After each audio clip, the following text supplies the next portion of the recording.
Hey ladies and gentlemen, Steven here from Redolessence. Welcome back to another video. I hope this video finds you well. I hope you're all keeping safe. So today we're going to be focusing our attention on a 2020 release. This one is by the brand Trussardi, and this one is from the collection Le Vie Di Milano, and the fragrance is called Aperitivo Milanese Porta Nuova. I'm really excited to be giving you my thoughts on this fragrance, so make sure to stay tuned.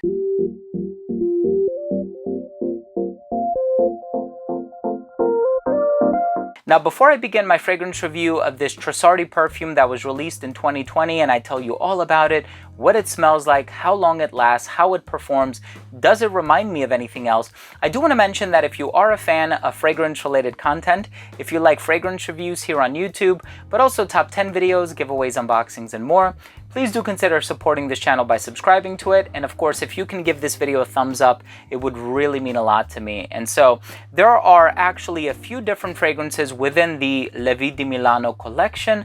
And of course, this one has some notes that I just went absolutely bananas over. So it has amaretto, which is of course a liquor made out of almond. You have iris, you have vanilla, benzoin, neroli, Calabrian bergamot, a little bit of orange in the opening too. And there was a specific combination of notes in here that really did remind me of another fragrance that I own and love, and it's actually closer within this frame to you than you think. The perfumer for this fragrance is Emily Copperman, and as soon as I sprayed this on, I knew I had to overdo it. Not because of the lack of performance or anything, but because I love the smell so much. So before I continue with this review, I do want to mention that if you are interested in purchasing this fragrance, you may do so at fragrancebuy.ca. They have 100% authentic, hard to find, and inexpensive designer and niche fragrances. And I say inexpensive because they usually have it marked down for a really, really good price. So definitely check them out. All of the information will be down below in the description box.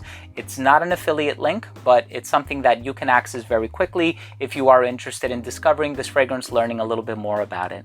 Let's go ahead and continue the review by taking a closer look at the presentation.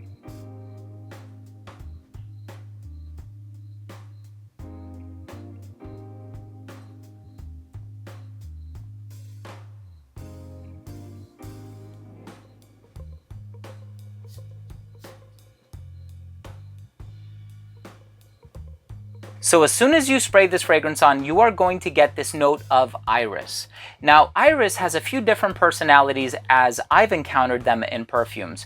It can come across smelling very soft, very silky smooth and billowy. Sometimes it can be very starchy and lipsticky. And of course, you're probably familiar with the lipstick variety when it comes to fragrances like Dior Homme by Christian Dior. But it can also come across smelling very clean. Some might even say powdery, although I personally don't think that this fragrance is powdery, but I'm definitely picking up on that iris in here. And as a matter of fact, it was the second note that I got when I smelled this one. I went into it completely blind. I didn't even look at the note breakdown. I just heard good things about it without any specific mention of a note. And so I smell it, and the first note that I pick up on is almond. Now, the almond in here is so natural, and if you've smelled almond, it can actually come across a little bit sweet, a little bit spicy, and that's exactly the effect that it has in here. I know a lot of times when you're using the lavatory, there's that soap in the dispenser that is almond scented. I know they personally have it at my job, my place of employment, and I love the way that it smells, which is one of the reasons why I wash my hands so often. And I just love the smell of almond altogether, and even the smell of Di Serono, which is a liquor, that is kind of the vibe that this one gives off. But there is another fragrance that this one reminds me of in terms of the purity of the iris in conjunction with the neroli and the Calabrian bergamot in the opening, that touch of citrus. It actually reminds me of Infusion D'Homme by Prada, and that fragrance is now called Infusion d'Iris Cidra. But because of the inclusion of the almond, this actually reminds me of Infusion d'Amande by Prada. I don't know if that fragrance is still around.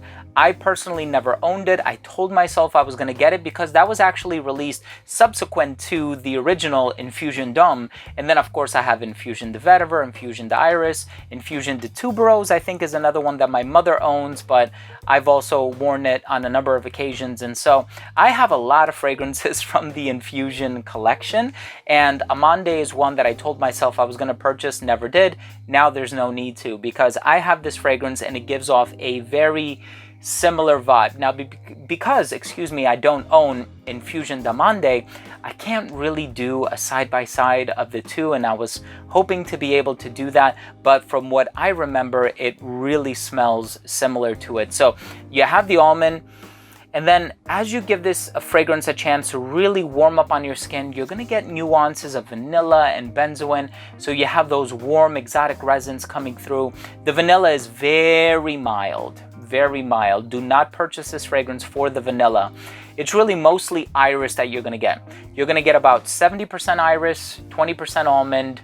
Well, actually, there's more of a balance there. Let's say 50% iris, 30% almond, and then whatever's left over can probably go to the vanilla, like 20% vanilla, or maybe 15% vanilla, 5% benzoin or something like that. It's really not sweet at all. You're really gonna get more of that citrusy, clean iris, not powdery like I mentioned, but it does come across a little bit soft and billowy and ethereal, and that almond touch is absolutely amazing. It comes across smelling very clean, very well groomed, almost kind of like a fresh out of the shower vibe with a little bit of a touch of almond just to give it a little personality and zing. I'm really enjoying this fragrance.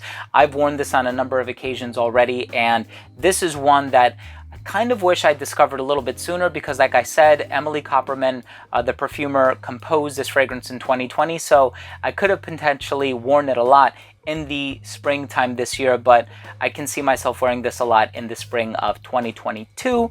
I'm really looking forward to that.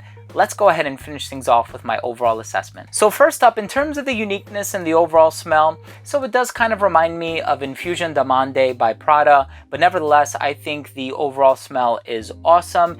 It gives off a very clean, sort of fresh out of the shower vibe with a little bit of a zing, a little bit of a personality on account of the almond, the benzoin, the vanilla, and some of those other earthy ingredients, and that touch of spice from the almond is really, really nice. In terms of the longevity, you can expect about 7 hours on your skin. When I wore it, the few times that I did, I actually did about 5 or 6 sprays on clothing, and it lasted the entire day. The projection was great for the first hour and a half. Maybe for the first half hour, it actually radiated beyond an arm's length. It didn't start to sit closer to the skin until about that 6-hour mark. In terms of the versatility, I think if you're wearing it indoors, you can wear it all year round, but there is something about it that makes me want to wear it in every season except for winter, I would say. Fall, you can actually pull off because it will be noticeable, and on account of that almond, vanilla, and benzoin combination, I think that kind of conjures up feelings and images of fall. So I can definitely wear this in every season, probably except for the winter. Unless, like I said, you're wearing it indoors, then you should have no issue. Perfectly unisex. Anybody of any age can wear this one too. In terms of occasions, you can wear it casually, you can wear it formally, because it just comes across smelling nice and clean while also having a little bit of pizzazz. In terms of the presentation, I think it's absolutely beautiful. I love the gold hardware on the cap, the shape, the design, and the fact that this is dedicated to Milan, Italy. My final verdict on this fragrance is, if you are looking for an alternative to Infusion Diamante by Prada, or even Infusion Dum by Prada, and you like amaretto, you like that smell of almond, please check this one out. I think it's an awesome fragrance. FragranceBuy.ca has a few in stock, and so once again, I'm going to be leaving their information down below. Definitely check it out if anything in this description sounds appealing to you. I want to thank you all so much for your time. I hope you enjoyed this review. I hope you took something of value from this video, and I hope my description of this perfume helped you understand it a little bit better. If you did take something of value from this video, please do consider supporting this channel by subscribing to it. And of course, once again, if you can give this video a thumbs up for the YouTube algorithm, it would really mean a lot to me. Thanks again for watching. Love you all. We'll see you soon. Bye.